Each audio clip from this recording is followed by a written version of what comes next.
My guest who's with me today is someone that I'm very proud of.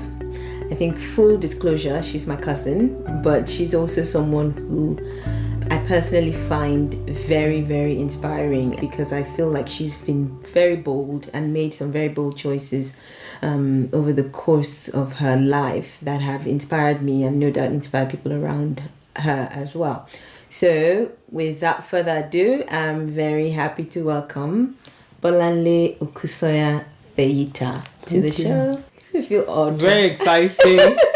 Thank you for coming. Yes. This is odd. So I'm sitting here with you. We're just going to do this like the cameras are not here. Okay. So, what do you do, Bolanle? Before we get into the big question, what do I not do? Yes. So, first I'm a makeup artist. I started doing makeup in like the late 90s. On one side of my life. On the other side of my life, I'm also a funeral director. A third generation funeral director. That's so amongst other things. Two parts. Maybe 10, 100 parts. Bolanle is also a wife, a mother. Yes. She's a fantastic cook. There was a time when I thought you were going to be doing catering full time. Yes, my mom used to do catering. Yes, I know that. I remember and that. Yes. But I'm one of those people that really think, just because you can doesn't mean you should. Like most people, there's a lot of things that we could possibly do. How you then decide which of all the things that you can do, what you focus on, and what you choose to pursue. You were one of the first people I knew who went into makeup full time. So what I wanted to ask is, because you studied something else in school that had nothing to do with makeup. At what point did you know or decide or think this is something I can do full time? When I finished university, my classmates and most people were doing graduate positions, and I applied for loads. Okay. But I couldn't get one of those graduate positions, and I just tried, and I tried, but it just didn't happen. But then in the meantime, I thought, what? While I'm waiting for this job to come through, makeup is something I already started doing. Why don't I invest more time in doing it? So obviously I had time on my hands. So I invested that time in working more in makeup. Okay. After a while, I was earning more than doing the job. So I just thought, after a while, what's the point? And you were enjoying what you were doing. And I loved doing it. After a while, I realized that makeup was something that was very powerful. In the sense that you could change the way somebody feels about themselves. You could see somebody who wouldn't look you in the eyes. But after you did their makeup and they liked what they saw, they were a lot more confident. So I realized that it was a tool. But did you ever feel, was there any point where you felt you were working in retail and maybe people would look at you funny, people you went to school with, they work in the office? Did you ever have that kind of My life struggle? Was so busy that I didn't really have opportunities to think that way. And I always looked for different, makeup is very diverse. I worked in theatre, so we did different shows, different times. Okay. I did some television work. I worked in retail as well, did a lot of weddings. I didn't really care. Okay. To be honest, I didn't really care. That's the boldness I'm talking about. We come from a society, a culture where people put a lot of emphasis on image and so it's at the time we're talking about. If you go to school, you get a job in a good office. You get a job in and people asking you, where do you work? I work at HSBC. I work at EY, and that's the status. So for you, that's your sense of achievement, and that's where your sense of self comes from. Initially, I thought, I have to get a job. I've gone to Imperial College, spent so much money. At least the least I can do for my parents is to let them be able to say, oh yes, my daughter works for, Morgan Stanley or something like that. But then I realized that it just wasn't working for me. I felt that was like a stifling environment. The more you grow up as an adult, you have to make those judgments where you have to work for money. It's just irresponsible if you don't. But then you also have to do something that you love. And the best job is when you can find something that works for both. As you said earlier, that just because you can doesn't mean you should. But for people who are contemplating and trying to figure out, okay, what should I do? Should I leave my full-time job and pursue my passion? Should I start this business? how do you make that judgment call? See, the thing about it is this. Everybody now thinks that being an entrepreneur is trendy. Who's going to work for the entrepreneurs? But that's something that it's one of the things that really bothers me. It bothers me as well. Everybody thinks that to be successful, you have to be an entrepreneur. You have to start your own business. And then you're starting up these businesses that are flops. The reality I think is that you have to get a job. And there's nothing more beautiful than setting up a business from a place where you're not hungry. The makeup jobs I did, honestly, if they paid me £5, I'd be very grateful because I was hungry. I had bills to pay. So it's very important for people to just get a job in you, whatever you're trained to, whatever you can get, and continue doing the thing that you're passionate about until it overrides it. But I think that along, during our lives, there's several opportunities, or even sometimes necessity means that we have to reinvent, we have to start again, we have to do what we had never imagined that we would be doing. Did you ever think there was a time when you would be doing a funeral business? Never. Now, for those who may be watching who don't know, Bolanle's father was Tunji Okusanya, and her brother is Tunji Okusanya Jr. And they ran MIC. MIC, what's the full? Funerals. And they died in a plane crash. I think it was October 2013. Yes, October 3rd, 2013. I know that I was in Nigeria, you were here. But if it's not too hard, that day, with everything that was going on, I guess what was uppermost on your mind? I thought there's always been, honestly, there's always been at the back of my mind that I think to myself, what if my dad died? What if my mom died? Living the life of a child of an undertaker. So when the day happened, it was like an out-of-body experience.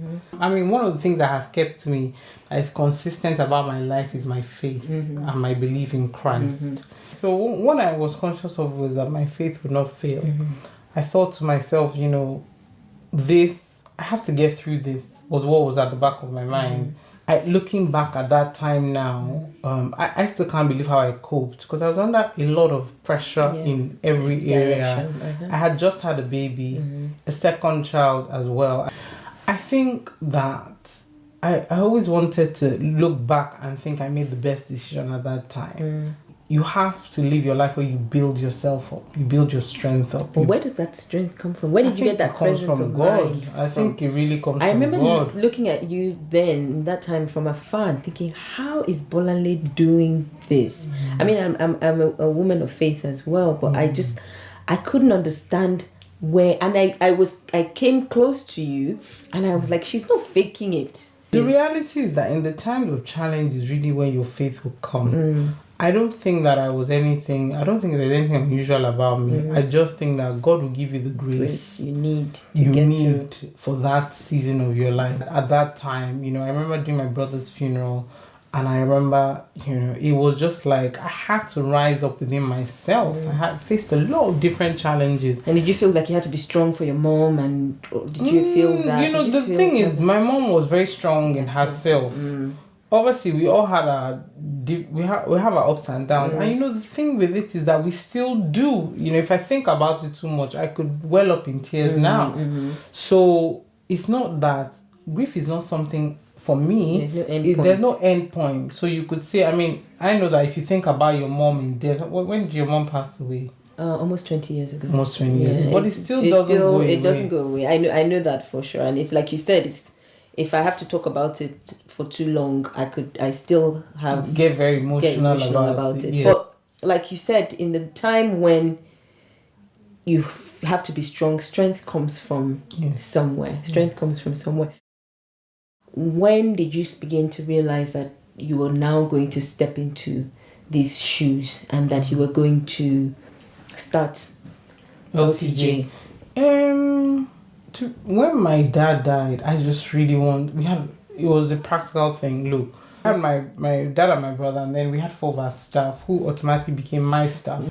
And it was really a matter of just being practical. Okay, look, we have 6 people to bury now. What do we do? And then we had, as a business, we had a lot of people who had paid. People just kept bringing their receipts. I've paid though. We have to deal with all those things. So it wasn't a matter of... There's no time for you to really think about it. And yeah, that's really... So then I ran the company for a while, and it was just going. You know, the hours were like 5 a.m., finish at 10 p.m., 11 p.m. And I thought, I'm going to die if I continue like this. I haven't even had any time to grieve. So I thought, you know what, the best thing for me is just take some time off and just relax like a normal person. Because in doing this, your family was here in London. My family and you were now by default in Nigeria, going back and forth. So physically very exhausting, mentally, emotionally, you know, it could kill you. So I thought, you know what, I'm not going to die by my own fault of killing myself with so much work. I'm going to take a little time off work. But then, you know, my brother was coming up to his he was just 30. So he was going to get married the next year. And I thought to myself that over time, after a while, I started coming to the realization that over time his name would easily just fade away. So I thought, you know what, my brother died doing something he loved. My dad died doing something he loved, which is serving people. I wanted something that every time anybody saw it, it would be a memorial to them. So I thought, okay, if I did a memorial statue, it's not the same thing. But I LTJ for me and the Bolanle Okusanya Memorial Foundation is actually therapeutic. Okay. So in serving people, I find healing for my own grief, because the majority of the work that we do that people see is the more glamorous funerals. We do funerals of people that lost their only child. You know, and what do you tell to somebody who has lost their only child that they prayed for? I think this lady prayed for 15 years to have that one child, and the boy died at 21. Oh my God. Just finishing university. I have so many stories like that. So it's not just the lush funerals. It's all sorts of people. People don't choose when they die. So for me, I have lost a younger brother. I have lost a parent. You have lost a sibling. So I used to be able to empathize with them, but now I can feel it. And so what does the Bolanle Okusanya Memorial Foundation do? Okay, so the foundation really sets up to help people that want education. When my brother and dad died, I found out some people I knew they were paying for their education. A lot of people we found out after that they never knew. So supporting people that need help for basic education, and also helping people check their own health. A lot of people just drop dead and they say it's spiritual. It's not spiritual. They just have high blood pressure that has never been checked. You know, doing that kind of thing. And cemetery care, that's one thing that my brother was really proud. In fact, I remember reading an article that the day before he died, it had a double page in one of the newspapers about his work. And really, a lot of times you find more people are buried. That's it. What happens to the grave care? Who's going to look out? Yes. Yeah. So those are the things. Those are the things that we do. Okay. So we've talked a lot about, you know, I think it's actually the juxtaposition between you being a makeup artist and probably doing a lot of work at weddings. You see that aspect of life. And then now doing what you do, and then, you know, this is something that you've always kind of been involved with. This is the business of funerals, death. That's another aspect of life. You have a perspective that a lot of us lay people probably don't have about life, what it means to live this life, how to live and how to die. Actually, I like put it that way. I haven't thought about it like that. It's true, because, you know, it's most of us just go about our life. Many people, average people, they don't even want to talk about it. You come to them and talk to them about even life insurance and like, please, I'm not going to die, especially our society. You know, so you see people at weddings. You know, you're as a makeup artist, you're around the family. There's a lot of stress around weddings, families. You see people's true colors, but I don't think you really see people's true colors the way like you do when there's a death in the family. You know, the thing about it is that when somebody dies, when there's grief, you don't know how you will react. You don't know. The people don't know. So then it's those things inside of them that really come out. In all these things, what I realized that is core is you developing your inner self. So that inner self is always rational. So when people are crying and wailing, that self will restrain you. When the chips are down, who is going to be there for you? I know people that when I in my own grief, people that I didn't even know sent me money. I didn't know that well because they thought about it and they thought, you know what, maybe this girl will need a little bit of money to help because there will be all sorts of unplanned expenses. You have people we had to tell people, please don't make us food anymore. We physically don't have anywhere to put this food. Wow. Who just thought, you know what, they're so busy, they probably need to eat, they don't have time, we'll cook them something. I have people who just made clothes for me that were dark because they knew in that time I wouldn't be able to wear bright clothes. So it's really a time where you know a different side of yourself and you know a different side of the people around you. I looked at myself and I thought, well, I hope wherever my dad or my brother, they'll be proud of the person that I am. You know, you want to be the kind of person that even whenever the grief happens, you'll be proud of the choices that you make. Yeah. At the end of the day, what is your life all about? What are you going to be known that you lived for? But that I don't want to say that in the context of what are you going to be known, because not everybody's going to be known. That doesn't mean that their life hasn't been fulfilling. Well, we're known, but maybe not known on a global stage or a national stage, but even within your family, within your community, your own sphere of influence. Yes. What are you really going to have lived for? There has to be something more. The purpose for which I'm alive has to be more than my hair, my makeup, my jewelry, my clothes. There has to be something more than that. Okay. How do you bring up your children? What kind of vibe do you live? Some people come in and they just live a negative, bad vibe. Some people come in and everybody just feels happy and lifted up. Those are the kind of things that now matter to me more than anything else. If you were going to talk to somebody, you know, again, bringing this back into the context of life choices, work, business, legacy, what would you say? What couple of words can you say to people about living well and dying well? Wow. Not to be morbid, wow. But you know, I don't know about dying well. I would die there. When I say dying well, I don't mean how, you know, none of us really has the luxury of choosing how we die. Yeah. But you know, the point is, when I say dying well, I mean after you're gone, what is said about you. Yeah. You know, what do you. You know, so living well to me means, you know, doing work that you're passionate about, being relationships, being a kind person, being a nice person. Dying well means what lives on after you're gone. Okay, got it. Yeah, I think for me, I don't think I can live my life without being in right relationship with God. I think that I'm so grateful. One of the things I'm so grateful for is I became a Christian at a very young age. And not the Christian in theory. Like, I really gave my heart and my life to Christ. I think that's been the only central thing that has kept me. So regardless of where I am, that is the one consistent thread of my life, my faith. And that has fed into everything. I think that one of the reasons why there's not really much that can move me is because the faith has literally, when the Bible talks about you having your life, and the hymns that talk about Jesus being the anchor of your soul, so that wherever the wind takes you, because life is hard, you know, relationships are hard, family situations are hard, finances are finances. Let's not even go there. I come to just let's just leave that. You know, God. That statement that a lot of Nigerians make, that no condition is permanent, is true. It is true. Nothing is permanent. And I have to enjoy today because, you know, whatever situation I'm in, I have to just make the most of that situation, because it's not going to be forever. Whether it's good, whether it's bad, it's not going to be forever. It's not going to be forever. So, know what you believe and let that be your guide. And just, nothing is going to be forever. There's a time and a season for everything.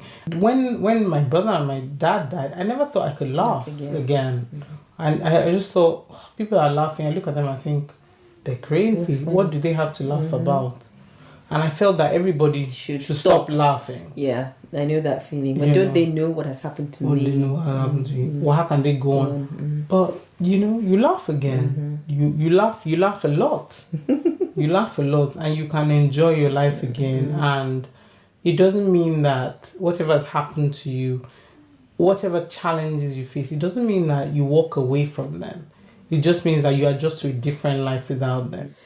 I want to ask you about I don't know if it's the next chapter, but what's next for LTJ? It's been, when did you start LTJ? LTJ started in 2015. So it's already 2 years. So it's still early days for me saying what's next. But what's next? Where would you like to see LTJ go? I can't even believe that we're 2 years, because it feels like we are 50 years. We've done so much work. I'm very grateful. We've come a very long way in a very short time, but we haven't really. The real thing that I want us to do with LTJ is get those conversations going. Parents talking to their children about when I die, this is what I want to happen. I want to happen. You find that those conversations are not happening anymore. They're not happening at all. So what are you doing to facilitate that? Just one of the things we're doing is the funeral plans. Okay. So we're working on that. Are people receptive to that? People are begging me to pay for the plans, and we're saying, just hang on a minute. We're working on something. Thank you so much. Thank you for coming. Thank you for opening up and sharing as you have. And thank you for honoring me by being a guest on Chrystallis Conversations. Hopefully we'll have you again soon. I look forward to it. I hope you've enjoyed this, and I hope you come back for the next episode. And in the meantime, don't forget to comment. Join your comments. As I always say, these are conversations that I hope will continue. So please join in, send us emails, let us know what your thoughts are, let us know your feedback, and let me know if there's anybody you think that I should be inviting onto the show. Thank you very much, and see you guys soon.